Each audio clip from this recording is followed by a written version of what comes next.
What's up, everybody? 915 Mang hanging out with you guys today.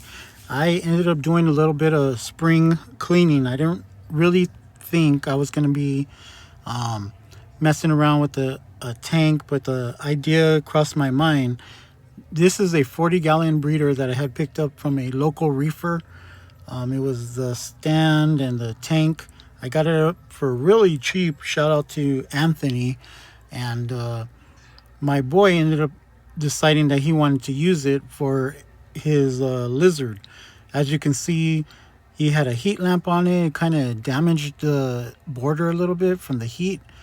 But I'm going to go ahead and take a look, check it out, and see if it's worthy enough to be an aquarium.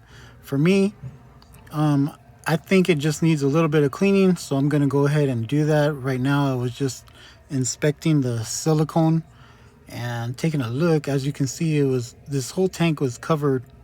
The whole tank was covered in sand. So what I'm going to do is take another look. I'm inspecting it, seeing if any of the silicone is peeling. And right now I'm going to fill it up. I'm going to clean the tank up and get the process started. I was thinking about going with a smaller tank, but I think 40-gallon breeder really just covers all the bases. It has enough room and space to aquascape, put your live rock in there, and just clean up a lot of stuff. I plan on using this hang-on back AQUAmax filter. It's a really good filter, and then I'm using that sump protein skimmer. Going to use 30% concentrated vinegar, clean this tank up, and at the same time I'm going to throw in some equipment so it can go ahead and get clean. Really what I'm doing is I'm going to do a leak test, make sure that this tank is not leaking. Something what you want to do, even if you buy a brand new tank, you're always going to want to leak test. But if you can get a hold of some 30% vinegar, regular vinegar, it'll clean up your equipment really good. Most of you guys are getting into the hobby. You're going to pick up a tank from another reefer. You're going to find it on Marketplace, somewhere like that. So vinegar will go ahead and soak up the tank and clean up all the coralline algae. Go ahead and get yourself a nice beverage while you kick back and watch this video. And as you can see, the tank is filling up, and so far no leaks.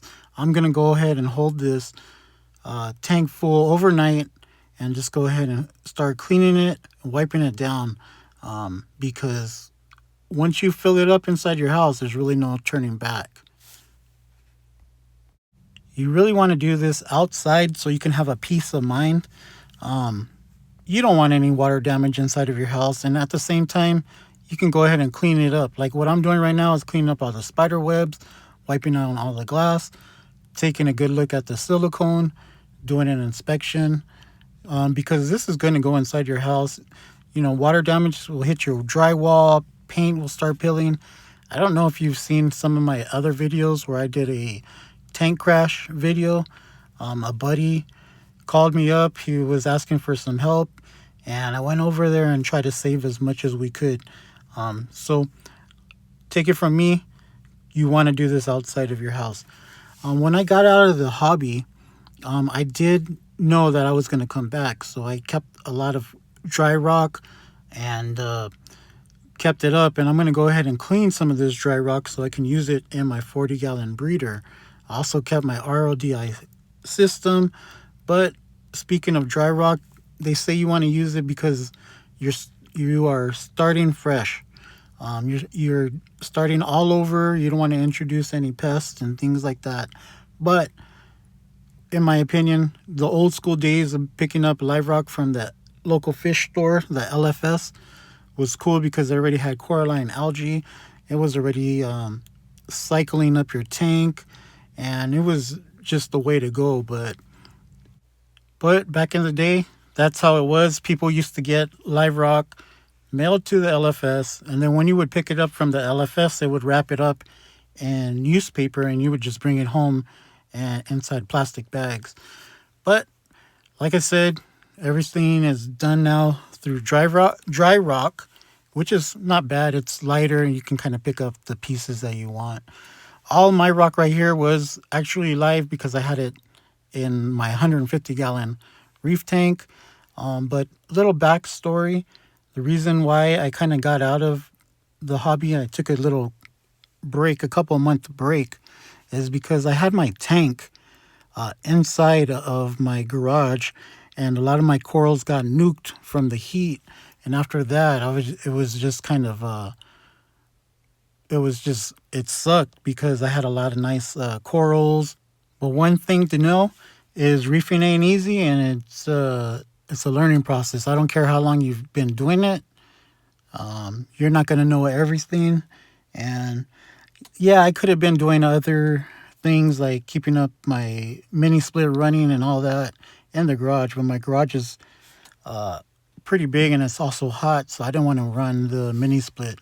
I try to take some shortcuts, and in the end, the shortcuts caught up to my tank, and I ended up getting rid of that low boy. I had a low boy frag tank, which I will show you in some other videos, but I'm going to start over fresh.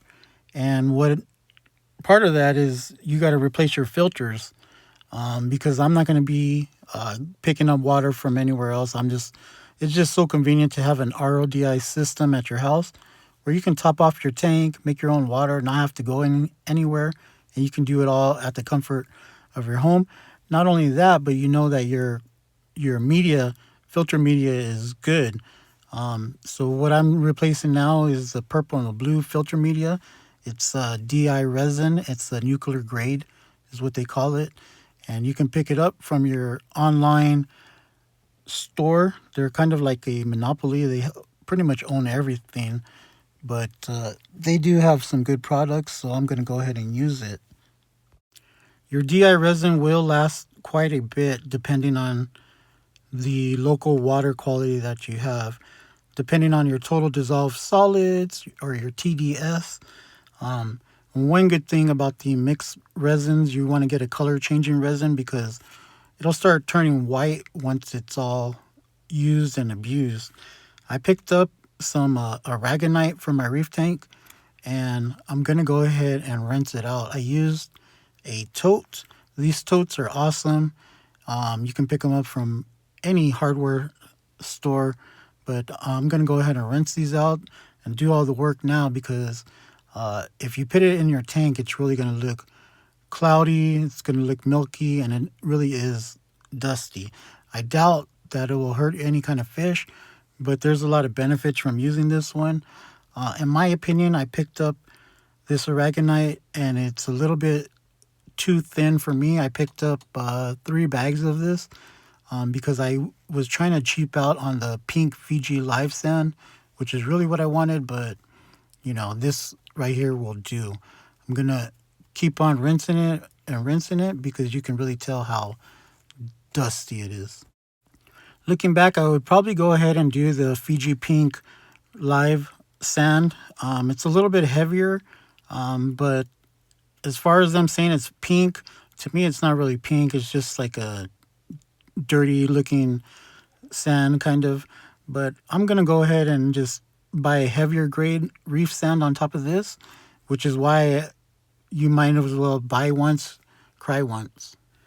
One good thing that I did is I kind of kept a lot of things that I wanted to transfer over. Some of these are the max spec ceramic blocks. This is a place where it kind of replaces your live rock. Obviously, I'm not going to replace my live rock because I'm going to use this rock as a structure, and I'm going to be putting my corals, and it's going to look real cool. But these max spec ceramic blocks are great because you can use them for your beneficial bacteria. It's a housing. And this thing that I like them is that they're ceramic. I plan on using a canister or a hang-on back filter, but instead I ended up getting this all-in-one insert. And basically I'm going to go ahead and put this in on my tank and silicone it.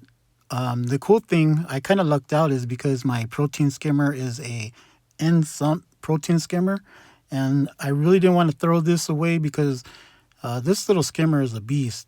even though it's cracked right there on the in the lid on the collection cup, plenty of room for this insert. You can do a peninsula style, which is where you put it on your left side or the right side, but I'm going to go ahead and put it in the center because it just makes it look more legit, like a reef tank. I picked up this silicone. You don't have to buy it from the big box stores. If you can find it at Lowe's or someplace like that, Amazon, go for it. All I'm going to do is insert this, silicone it in place, and it should be good to go. That's what it's going to look like at the end. What I'm really excited about is I don't have to bend over, be getting up and down. It came with a sock. It came with everything. So I can just do everything standing up. Since I am getting a little bit older, you know, a lot of old reefers are getting older, and also with pets and all that, I don't have to worry about plumbing, which is another cool thing about having an all-in-one. I was going to buy an all-in-one innovative marine reef tank, like a 20-gallon, but I was like, nah, you know what? This 40-gallon is pretty cool because it came with, you can just add an insert. So really easy. I'm really excited about getting this, and I just want to show you how it looks. You can do your tank as easy or as simple as you want, or complicated. And for me, this kind of just takes care of a lot of that. All-in-ones are great. I love them, and I'm really excited about this. I will tell you though, looking at the Bulk Reef Supply website, this is called a Fiji Cube 40-gallon insert. But I will tell you, a lot of people were talking bad about it. They said it wasn't good. They were talking like it was cheap quality, but me, in my opinion, it's pretty good quality. I did silicone it.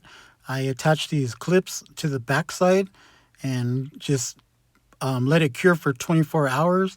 And I also used the sandbags as a weight to kind of press it firmly against the glass. And as you can see, and then I did a little bead around the edge and up and down the tank. But it is a Fiji Cube.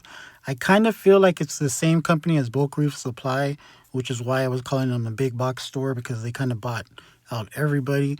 In fact, I was trying to look at a different website, but that website was still selling the BRS equipment. So this is the Carib Sea Agranite. It's kind of a thin sand. They're like 15-pound bags. But I do want to go ahead and tell you, I picked them up on PetSmart because if you did like an online order, you got like 20% off.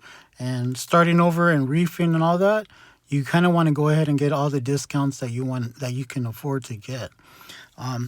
One thing before I let you guys go is thank you so much for watching. I missed you guys.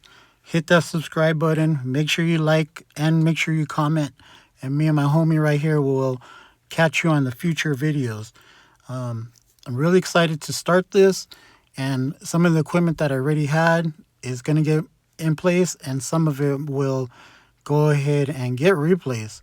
So thanks again, guys. You guys have a good one. You guys behave and take care.